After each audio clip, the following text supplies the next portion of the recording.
Several big brands have been labeled racist recently after releasing adverts which have backfired. H&M apologized in January for showing a black child modeling a hoodie which had "Coolest Monkey in the Jungle" on the front, following a huge backlash. Dove soap said sorry a few months earlier for releasing a series of images that appeared to show a black woman turning into a white person. And Chance the Rapper has labeled an advert for Heineken's low-calorie beer terribly racist, claiming that brands are purposely putting out noticeably racist ads so they can get more views. But is there any truth in his claim?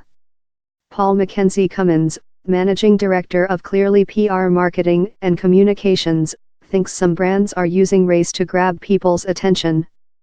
They're clever people, those who work in ad agencies. They're very skilled and have huge budgets and are under increasing pressure to raise the profile of their client's brand. It's an ultra-competitive market, and the retail space has never been as competitive as what it is now. They need to do something to get their voices seen and heard. Paul, who worked in advertising for 11 years, thinks the approach will ultimately damage a brand's reputation. To a degree, Chance is kind of right in the sense that it's deliberately being provocative and it's trying to get the headlines, and it's working in that respect. That's the key word, respect. That's what it comes back down to. And this ultimately is going to be much more damaging for brands than what they actually realize. The UK's advertising watchdog, the Advertising Standards Authority, ASA, has received 2396 racism complaints since 2013 about 956 different ads. Of those, 12 cases were formally investigated and 10 of those had the complaint upheld. The ASA has the power to ban adverts it thinks breaches its standards.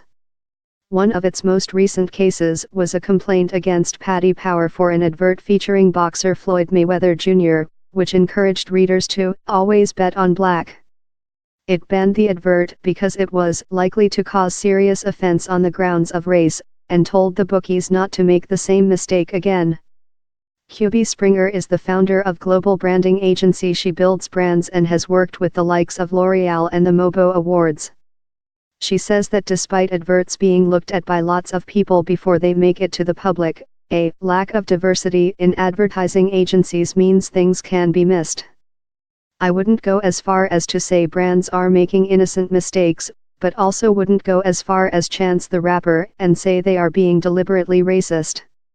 You need people at management and senior manager level that are diverse, and that's both ethnicity, as well as the LGBT community, as well as women who will say, actually this might offend a particular demographic and maybe you should think about this again. A 2017 survey by the Institute of Practitioners in Advertising found that 12.9% of employees in the ad industry were from a black or ethnic minority background. Sarah Jenkins, the chief marketing officer at advertising agency Grey London, doesn't believe any brand would put out a racist ad on purpose. Her agency has set up a diversity task force, which has the support of around 20 advertising agencies, to help the industry attract more representative employees. Like QB, she thinks a lack of diversity within the industry means some brands may not realize their ads could be seen as inappropriate.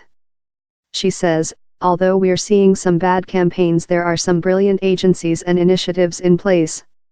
I think what we've done with the Diversity Task Force is pull together the biggest and most forward-thinking ad agencies in the UK, and we are working together and using our skills to attract the best talent. That's not because we are worried about getting things wrong, it's a more positive reason. It's because when we are diverse we get better ideas, we get different perspectives and different approaches, and the work simply gets better. Listen to Newsbeat live at 12:45 and 17:45 every weekday on Newsbay Radio 1 and 1XTRA. If you miss us, you can listen back here.